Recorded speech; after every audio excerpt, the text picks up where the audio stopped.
Good evening, everyone. Before I call this meeting to order, I just want to say that our thoughts are with the entire district of Tumbler Ridge, families, friends, and all residents impacted by tonight's violence. It's a real shame. And I'll call the Tuesday, February 10th, 2026 regular meeting and council meeting to order. First up on the agenda is adoption, and that we're looking to amend, please, for your consideration, to include item 5.5, Northern Healthy Aging Proposal, and item 8.10, 2026 BC Achievement Awards. What's council's wish? Moved by Councillor Blanchette, second by Councillor Mullock. Are there any further amendments, additions, deletions? Hearing none, all in favor? Carried. I would like to adopt the minutes of the January 27, 2026 regular meeting of council, please. Councillor McLean, Councillor Pearson, thank you. Any errors or omissions arising? All in favor? It's carried. Under 4.1 this evening, we do have a delegation from Mrs. Grace Craig here to present a petition in opposition to the water meters. The floor is yours.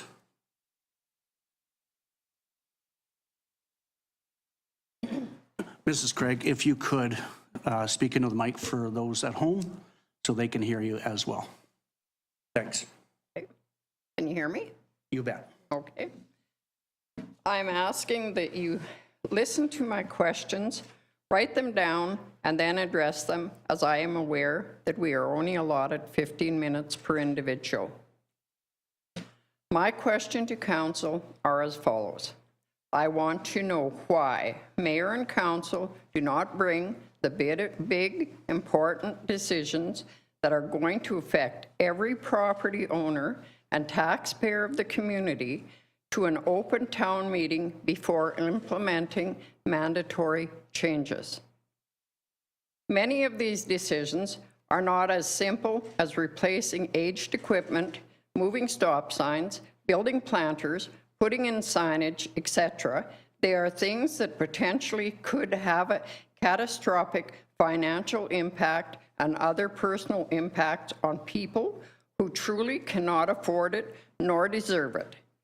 Implementing bylaws in chamber to enforce agendas is not taking majority public opinion into account nor consideration. I want to know why the community members are not presented with a reasonable level of information in regard to the water meters, both pros and cons. Your letter offers no proof of effectiveness, sustainability, nor truth associated to costs. It skirts any potential concerns and points towards a complete lack of accountability on the part of the village office and council. Why was the public not allowed to say as to whether this was something they wanted to see put in place, especially considering all the negative feedback I have been hearing back from the people? I know that I've had these systems implemented in the communities they currently reside in, and any research that I've been given, including the potential of the risk of lawsuits, communities like Winnipeg, Manitoba, Moose Jaw, and Regina, Saskatchewan, Olds, Alberta, Fort St. John, BC, and many others are fighting against the implementation and impacts of these smart water meter systems. It is us, the taxpayer, as a whole, who ultimately pay for all these services, the wages, the maintenance, etc. A government grant is ultimately based on taxpayers' money, is it not? Why are we, the taxpayers, not given a voice? Why are you not worried about fire protection and putting in more storage tanks first, then worry about consumption? What about testing this in areas where water consumption is already known to be higher rather than every property owner? I can see businesses closing down due to increased costs, as many are already struggling within the community due to our struggling economy, lack of industry growth, and overall inflation. In your own released letter, you stated that Valemount had a growth rate of approximately 3% between 2016 and 2021. 3% in 5 years? Seriously. This is what you are considering as a substantial community growth, and no more current data than that can be provided? The Trans Mountain Pipeline project in Valemount, BC area was active between July 2020 and May 28, 2023, and probably contributed to the numbers recorded between late 2019 and January 2022, especially because many people purchased home in order to be able to work there. The housing market is crazy here now, and I know for many individuals who are considering selling their property in Valemount, as it is becoming too expensive to live here. Also, if you are waiting on the 2026 census to gain an accurate measurement of population increase or decrease, wouldn't it make sense to hold off the implementation of this program? I would like you to explain to me why an empty lot owner is already being charged both taxes, understandably, and utilities that are not actually being serviced to the lot, but are now also stating that they eventually build a house on that said lot, that they will financially be responsible for the cost of the meter, the installation becoming theirs, yet no projected costs have been released to the public at all. Your town office already refuses to provide the garbage can that they are paying for to these lots, but expect them to cover costs associated with the choices you are making for the community members as a whole. I did start a petition to demonstrate how many people are opposed to the implementation of mandatory water meters. However, 2 of the places the petitions were posted went missing. Both were the busiest businesses in town, but one was the most important in the community without hesitation. From all the people I have talked to, which it is many, not one person was in agreement with this. It seems to be becoming obvious that even as a small rural community, our opinions and voices are being diminished by the few politicians we choose to believe have our best interest at heart. We ask you to stand up and prove that we elected you into the positions you are in because you are willing to fight for the people, not the systems. There is a huge difference between progressive actions and oppressive actions. Be leaders to the people, not sheeple. I find it disheartening that you as public entities cannot recognize that the people deserve to be heard, their concerns validated, the actions taken to remedy the issues at hand. All we are asking is that implementation of these meters be postponed until such time that adequate and accurate information, both pros and cons, can be shared with the public, and that the financial decision on implementation rest in the hands of the community members as a whole. Let them make a truly informed choice as to what they see as appropriate measures leading toward the betterment and future growth of our community. Thank you. Thank you. Motion to receive the delegation. Questions for the delegation? Well, I do want to thank you for presenting that. Would you mind, I did take feverish notes. May I have a copy of that so I can address those one by one? I'll give you a copy of the petition. Please, thank you. I'd like this back. We can take copies. Thank you. This your letter? Or is that petition? Thank you. Okay, so normally during a delegation, Mrs. Craig, no decisions are made. And this is certainly the case tonight. But I will attempt on what I have based on your questions to give you a response. Why no open house? One is coming. The contractors that we use are engaged with other communities currently, and it certainly is on the docket. And we had one last April as well. In terms of the catastrophic financial burden, in other jurisdictions that have recently implemented this program, it's actually, they're paying less on average than the fixed rate. Why no accountability? There is accountability. It comes every 4 years, except in 2022 when hardly anybody ran. So the last election that we had was in 2018. I assure you there is suitable accountability. Our grants, taxpayer monies, certainly are. There's only one taxpayer, regardless if it's a grant, payment, whatever.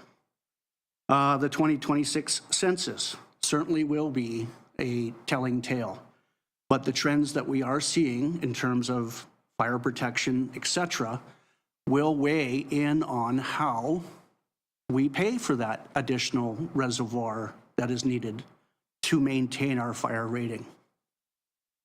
Vacant utilities, I don't have an answer to that. We'll have to refer to staff and we will get you a response.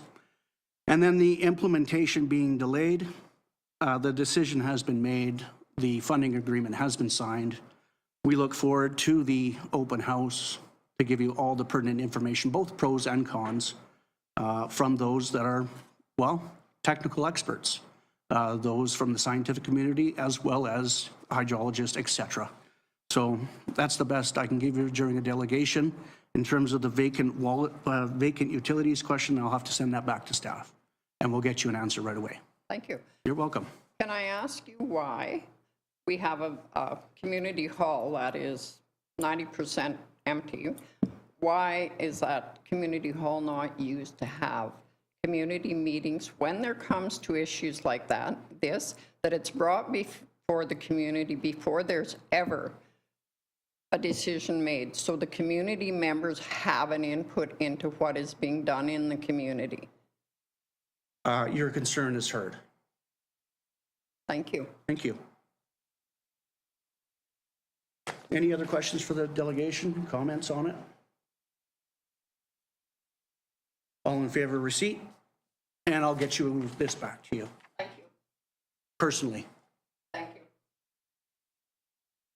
Carried. 5.1, changes to the Fire Smart Community Funding and Supports Program. This is a doozy. It is for your information, but I do have the following recommendation, that this council should write a letter of concern to the Ministry of Forest, Ravi Parmar, exclaiming our displeasure with the discontinuation of this program. Is that a move? A move with an addition, include the Department of Finance or Ministry of Finance. So MOF and MOF. Yeah. Seconder? Councillor Mullick. Discussion? The quick and dirty math on $200,000, assuming that every 198 local governments received that in the past, is just shy of 40 million. From a Ministry of Forest standpoint, I can remember not too long ago, 15, 16 years, that 10% of the total MOF budget was dedicated towards fire prevention, fire smarting wasn't a thing back then, but certainly landscape-based fuel treatments was. And so for a $2 or $3 billion MOF budget, 39,700,000 is a drop in the bucket for Victoria. So I'm pretty dismayed. Yeah, and just comment too, I sat in last week on the virtual town hall from the Ministry of Forest and Minister Parmar, and I will say I didn't hear much about supports for communities affected. It was kind of literally a waste of an hour of my day. I was on that same call. For someone that's come from the staff side of the monster or the machine, he has picked up the politicking language pretty efficiently. Any other discussion? All in favor? Carried. Another doozy. 5.2 policy review. We're looking to repeal the following policies. Policy 1, administrative policies. Policy 6, information access. Policy 11, hiring of CAO senior. Policy 19, borrowing equipment. Policy 29, risk management. Policy 30, insurance management policy. Policy 31, property use policy. Policy 41, approval of accounts payable. Policy 42, construction of undeveloped road right-of-ways. Policy 43, development of urban reserve land. Policy 44, cancellation of charges. Policy 55, budget policy 2010. My favorite, policy 77, COVID-19 operating policy. Policy 82, development and land use application. Dealing with these individually? As a block. Okay. Unless you would like to pull something from that block for debate. Very good. Councillor Pearson, thank you. Councillor Mullick, discussion. I want to go ahead. Just a quick comment. I mean, Yeah. in reading through these, I found it kind of funny that we had a property use policy specifically written for paragliding use of the airport and public property. Specifically paragliding.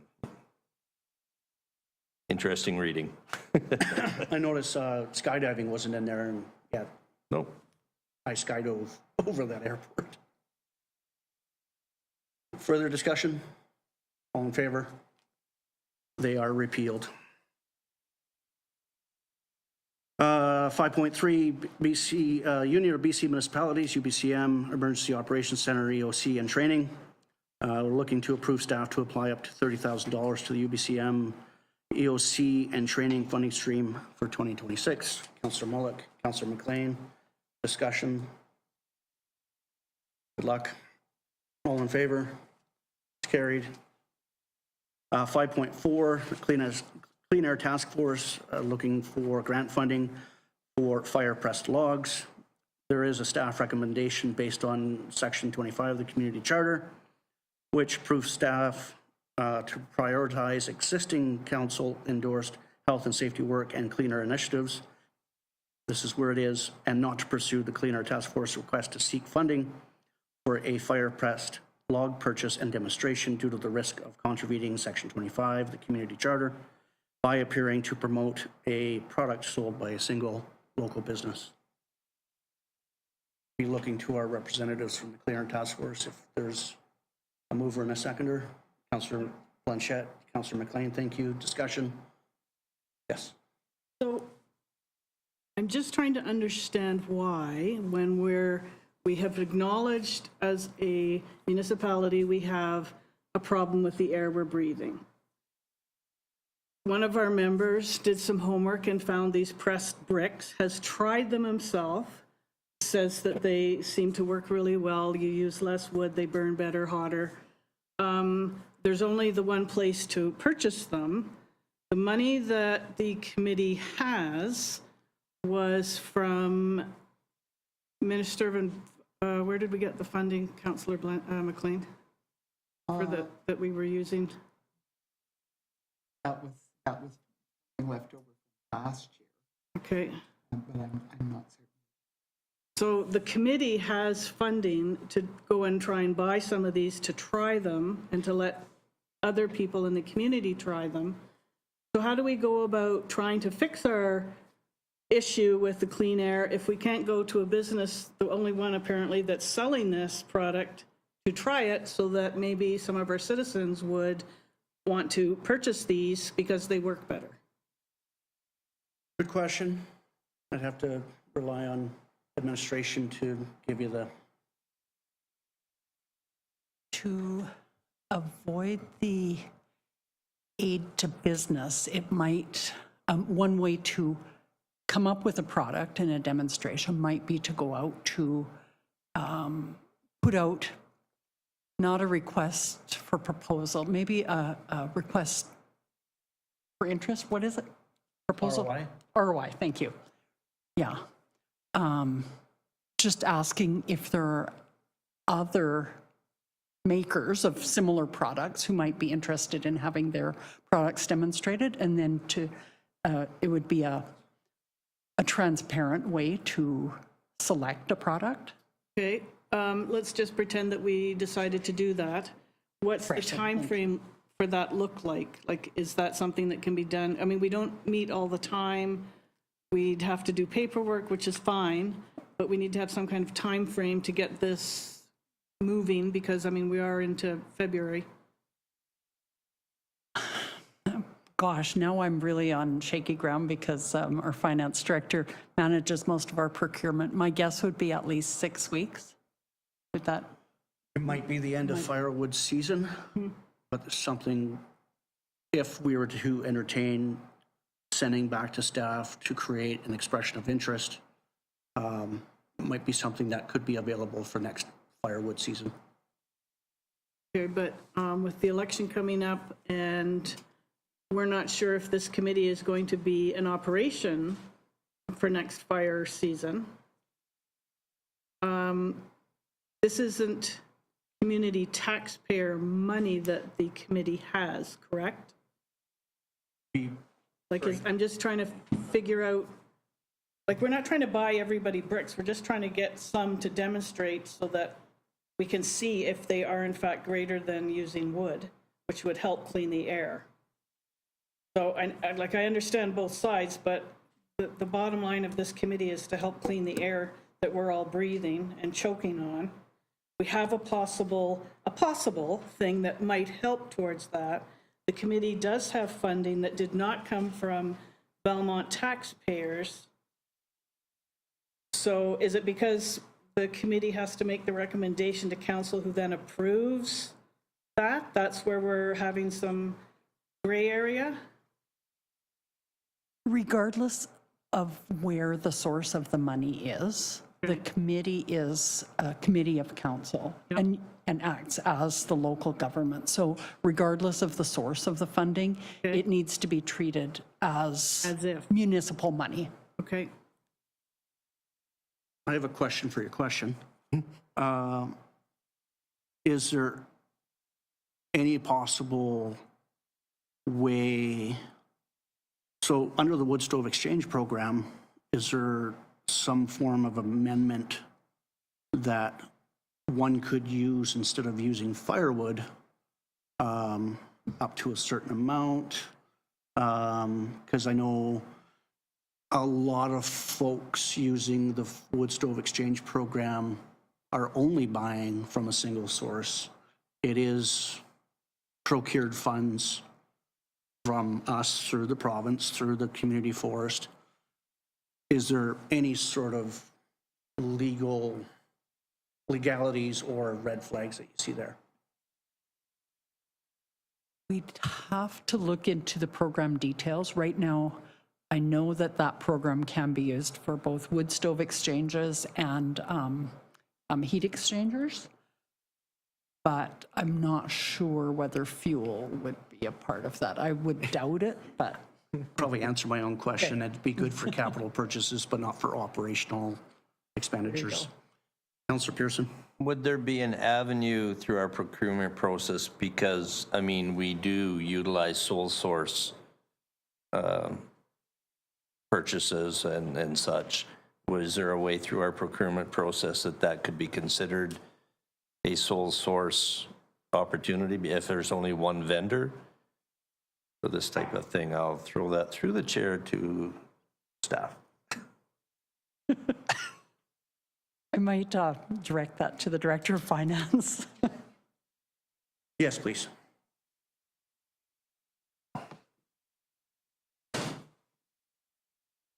We could sole source it, but I would need an amount to go with that. And it is my understanding that the amount of the wood stove exchange program has already been dedicated, the full amount. What's the, do you remember the amount? $2,000? And, sorry, is the committee already looking at grant options? Or using already availed grant monies, Failed. Well, because we're, if you'd like to bring us up to speed? It's my understanding, and we can check with Rundy if I'm wrong, she can wave at me, but I do believe that for this initiative, we had already used our Ministry of Environment funding, and we've already, the leftover funding we had from the air quality study is going towards the wood stove exchange program. So in order to move forward with this, we would be applying for grants. That was what the committee came up with. So there's that process to think about as well.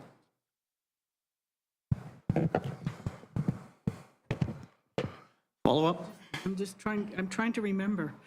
Okay. Yeah. Yeah, Councillor I McLean? don't think that we understood that we would have to apply for new grants. I think at the last meeting that we mistakenly thought that we were still using money from the previous grant. Don't you think so? That's, yep. That was our, Given the timing, this is my recommendation, take it or leave it. We're near the end of this firewood season. If at the next Cleaner Task Force meeting, which is when, a couple months, bring back a recommendation to council if you want a expression of interest put out.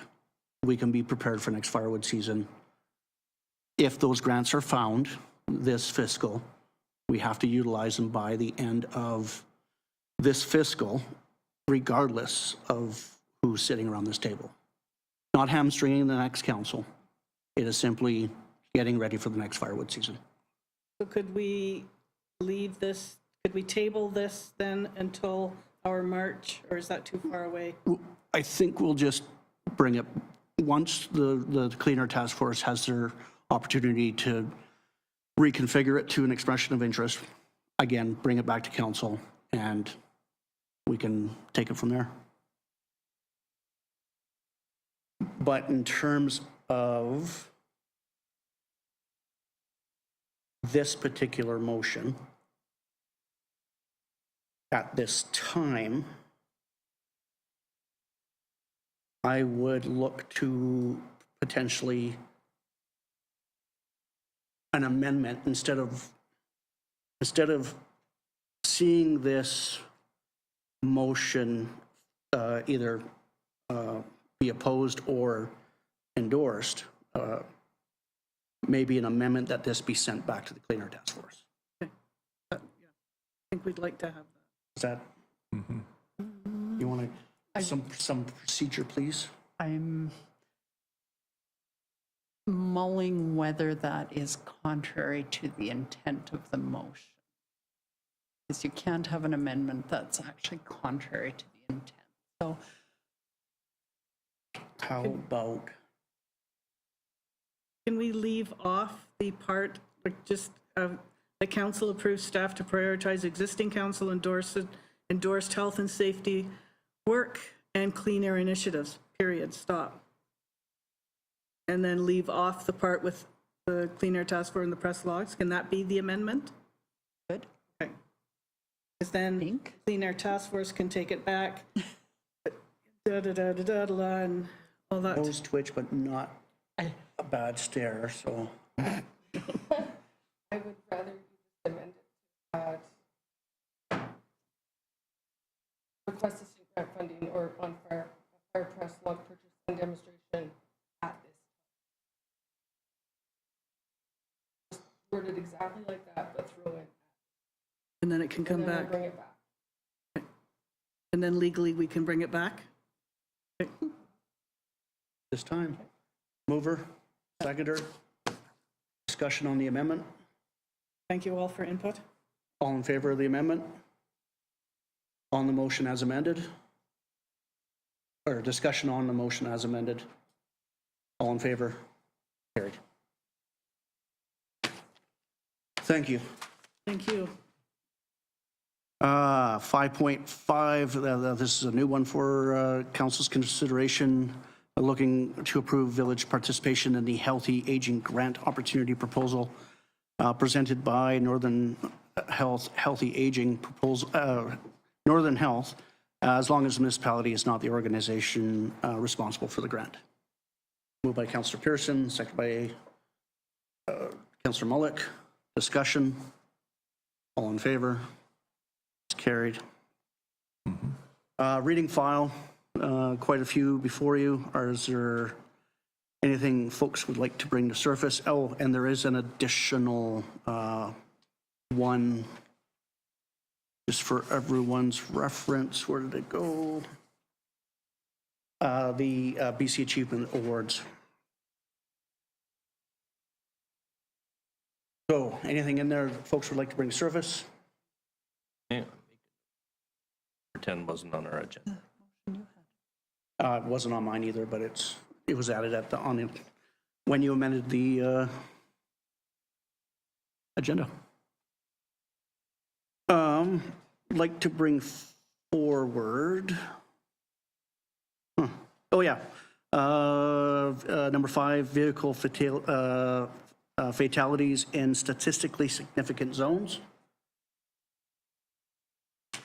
And looking for council endorsement on sending this forward with some leeway for myself to work with Chair Beckett at the Regional District Fraser Fort George for their endorsement as a co-sponsor. I think something like this would have much greater weight behind it. Moved by Councillor Blanchette, second by Councillor Pearson. Discussion. Councillor Pearson. Excuse me, yeah, I mean, I would also like to entertain a motion to take this resolution to the Trans-Canada Yellowhead Highway Association's AGM, which will be May, I believe. We'll get to that one. Yep.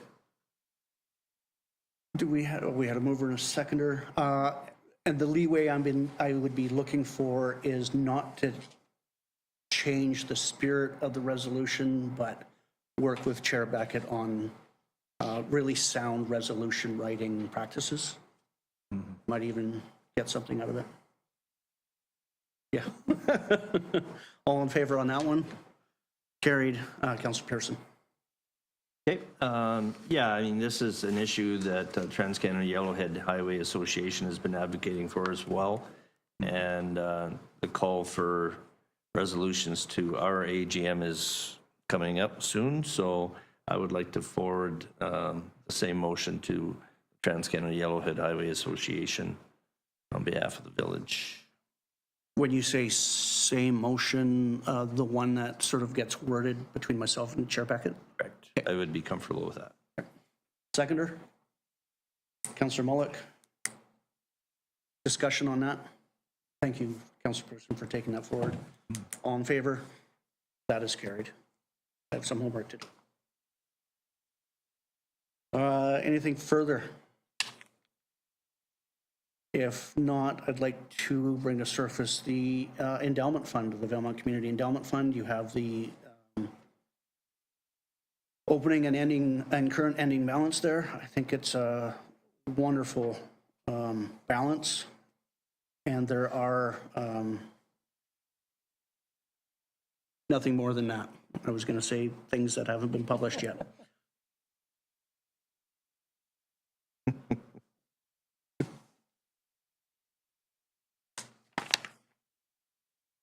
Councilperson.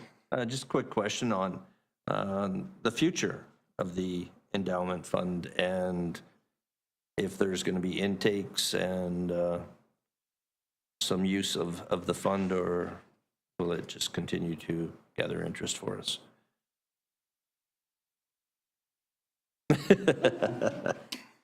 Thank you, Mr. Mayor.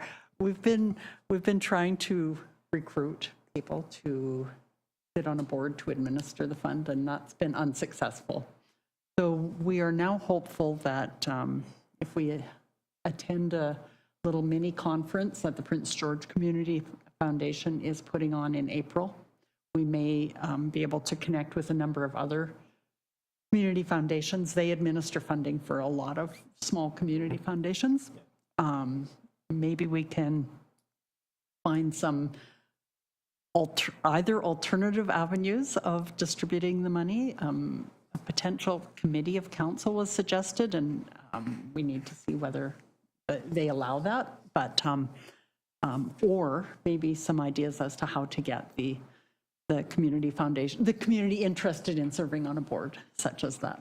We're hopeful that after April we may have some better avenues to move forward. Follow up? And I think, I mean, part of the problem is just throwing it out there as a request for community members. Community doesn't know this exists. If I wasn't sitting at this table, I would not know about this. So I think for the community to know that we have this fund for us to distribute with our own community might help generate some interest, but no guarantees in this world. Madam Administrator. Getting word out to a community is always hard. We, at the open house we had last spring, we advertised widely that we would be talking about water metering, we'd be talking about community foundation and so on. And we did get some people out, but it was very modest. So yeah, it's tough. It is, yep. Anything further? Yep. Anyone else? Okay.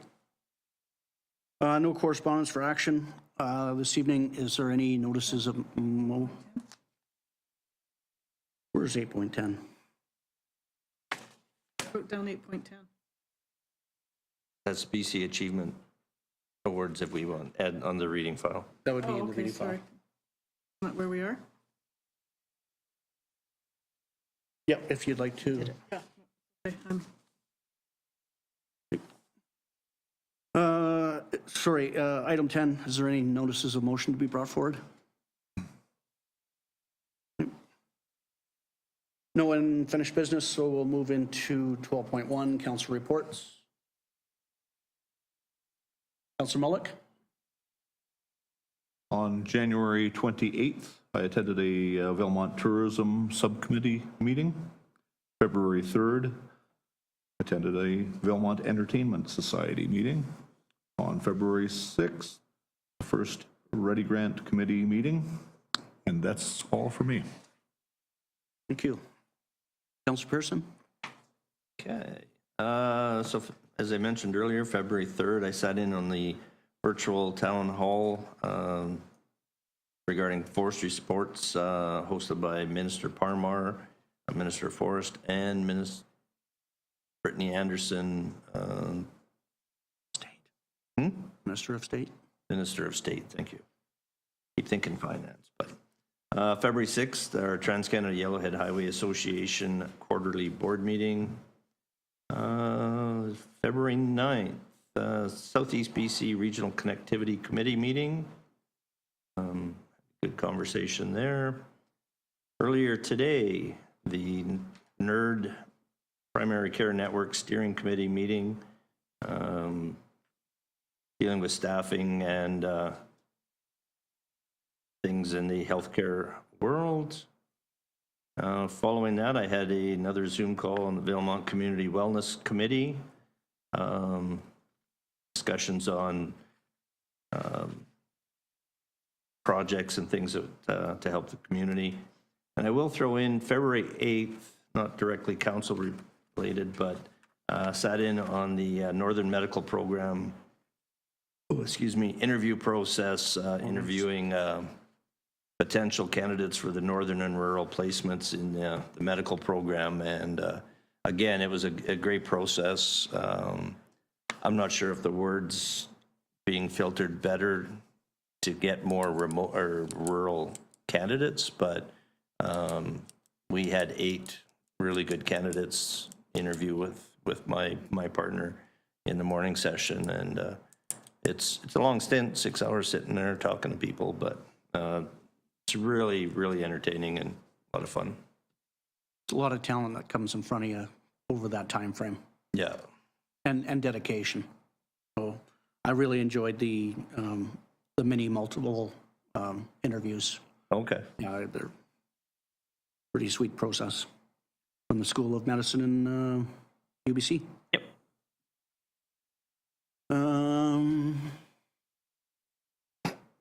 Councillor Blanchett. On the 28th and the 31st, I did training for the UBC Faculty of Medicine undergraduate program. I did the MMI interviewing. Nice. It was awesome. And on the 4th and the 8th, I did the Faculty of Medicine Northern and Rural panel. What impressive people, sorry. Just an impressive group that came by. The first session, I interviewed over 22, and then the second one, we did 11. It was just jaw-dropping, and you learn so much about stuff you'd never even thought of it. So I look forward to doing it next year if they'll sign me up again. You do have to apply, so, really, really an interesting and worthwhile endeavor. You get back as much as you put in. Wonderful. And then today again, with Councillor Pearson, was the NERD PCN committee meeting. Nerd, yeah. Northern Interior Recruitment Division. Councillor McLean? I only had one meeting this, and that was the Columbia Basin Trust Local Government Committee meeting yesterday. With thanks to then Deputy Mayor Hugo Mullock, I was out of town on January 26th, so much to your chagrin, I have to go back into January for my council report. January 15th and 16th, I had the Regional District Phase Fort George Board Committee and Provisional Budget meetings. January 18th, I was able to join Councillor Pearson and Mullock, CAO Yansu, for a meeting with our Minister of State of Local Government, Brittany Anderson, here in Valemount. Really impressed with Minister Anderson. She was on a tour on her way to, and I'm probably repeating what you guys said on January 26th, but on a tour from the East Kootenays all the way up to Prince George. I met with 42 local governments in 6 days. I thought that was really impressive. And not like UBCM, it wasn't a 15-minute meeting. She gave us an hour and 20, and it was really, really, really good. The 21st to the 24th of January, I was in Fairmont for CBT meetings, and during that, I was elected chair of the board. January 27th, had a special Southeast BC Regional Connectivity Committee with Councillor Pearson with an update from the Columbia Broadband Corp. January 29th, had a Columbia Power Corp board meeting with Councillor Pearson on February 3rd. I was able to join the virtual town hall for forestry supports with Minister Parmar. Didn't really hear much on forestry supports. On February 4th, big announcement from the Columbia Basin Trust in partnership with City West Telephone Company of Prince Rupert. CBT is transitioning all of their connectivity assets to City West for now and future. February 4th, had a Resort Communities Collaborative Mayor's meeting. and February 9th met with the Southeast BC Regional Connectivity Committee and the chair of, the CEO of City West for introductions. And that gentleman was able to, Stefan was able to answer, how many people were on that call? 15? I think, yeah. 15 regional directors from the Southeast regional districts. And I think it's going to be a great partnership moving forward. There's my report. No need to receive.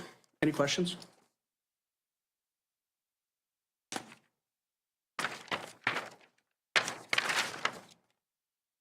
.1, the calendar of events are there before you for February and March of this year. And under 14.1, we do have time this evening for public comments on items considered by council as part of the approved agenda. Are there any public comments this evening? I'll just got to read a statement. Following conditions apply to all public comments. Great. Following conditions apply to all public comments. They'll only be regarding an item on the current agenda. And please make your public comments from the podium. Comments to questions must be put forth that are put forth on topics that are normally dealt with by village staff as a matter of routine. If they are, I will direct them that way. Should be addressed through myself and answers given likewise. Debates with or by individual members of council or staff are not allowed during this time. No commitments shall be made by council in replying to a question. Matters of which may require an action of council shall be tabled to a future meeting of this council. And please state your name and just your area of residence for identification purposes. We do not need your physical address. And you have 2 minutes. My name is Corey Marshall. I live in Valemount. I work for Valemount Affordable Rental Society. I just want to make a comment about the delegation about the water meters. I'm not speaking for my employer at the moment, but I do know that we have 21 units on one lot. Many of them are lower income seniors. And we pay 21 times the amount for water bills of any lot, any residence in Valemount. And I don't think our residents use the same amount as any lot in Valemount. So I think the water meters would be a great way for lower income people, people who are conscious of how much water they're using, to be able to save water and save money. I am personally in support of the meters, and I just wanted to express that. Thank you. Thank you. Other public comments this evening?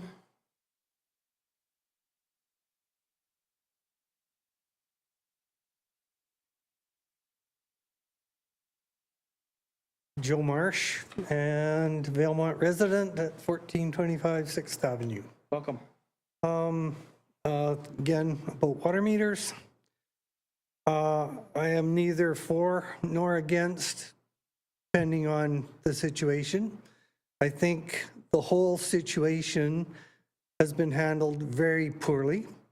All the information that we have in our hands today, whether it's through the village or other organizations, should have been brought out long before anything was put in a paper, so that all the information was there prior to it being brought up.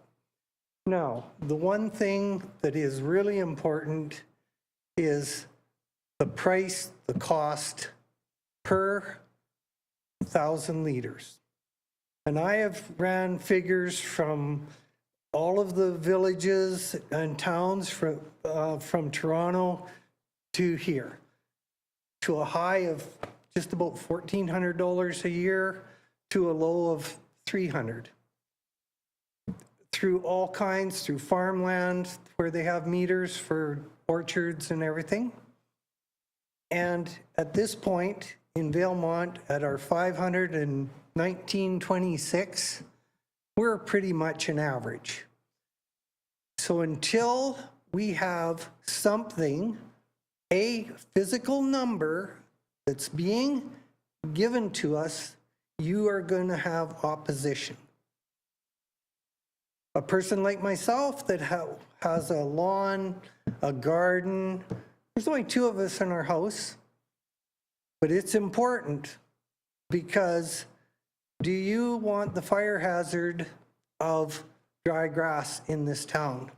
And I live across from a fire hazard, the old Saas-Fay property.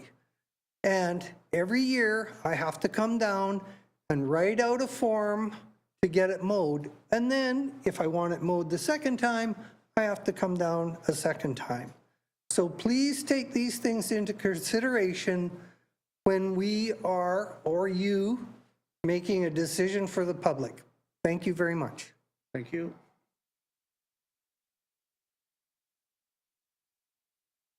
Mr. Sachek?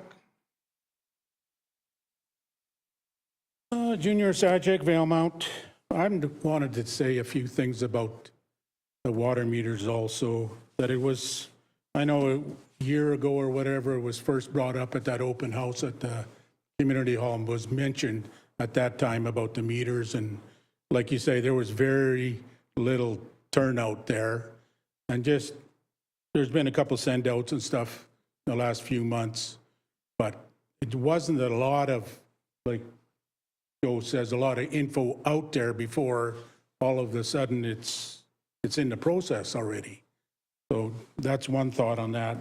And like you guys are working on an open house, I wanted to ask about the open house, and hopefully you get the contractor here and they can explain how it's got to be either inside, outside, or whatever, and you know, that kind of stuff. And then prices like that, like Joe says, that's got to be number one. Like, we got to have a price before, you know, anything can go forward with that. And I don't know if you guys already know when this open house is there, or if you can line that contractor up. Date's unknown at this point, but Oh, yeah. we'll get it out to you, Yeah. to everyone. Mid-March. Yeah. But for me, like, I'm okay. I got the sprinkler system and all that, so I can, like right now, I got 5 zones. I got possibility 1 more put in the back. So my zones are 20 minutes right now, but I can cut them back to 10 minutes and I'm still fine. You know, the grass is still going to stay green. So I got no problem with, but the biggest thing is people want to know pricing. Yeah. Big dollar sign. Yeah, That's what for you sure. wanna know. Yeah. And regarding people don't know what's happening with council meetings or what's going on through the process, like everything is posted either in the paper or there's council meetings here every 2 weeks. And to get something to go through, pretty well has to go to 3 different meetings. Am I correct? Yes, yeah, I will just say in a roundabout way, you are correct. Yeah. 3 meetings, Yeah. most So things it's not like to get through. It's not like it just got sprung on people. There's lots of time to be aware of what's going on. And like, this is a big crowd here tonight for a meeting. There's usually 3 people here. That's 3 in the front row. So, yeah. And I just wanted to ask a question on that clean air task. Are you talking compressed logs or you're talking pellets? Oh, compressed logs, sorry. Compressed logs. It's a brick. It's a manufactured log. Oh, yeah. Basically, it's highly compressed sawdust, Okay. but not a pellet. But Okay. Yeah. Okay, that's all. thank you. Still have time for public comment? Okay, thank you. No reason to proceed to a closed meeting this evening, so I'll ask for adjournment. Thank you, Councillor Pearson. Do you know who closed the meeting when you, this was our mayor?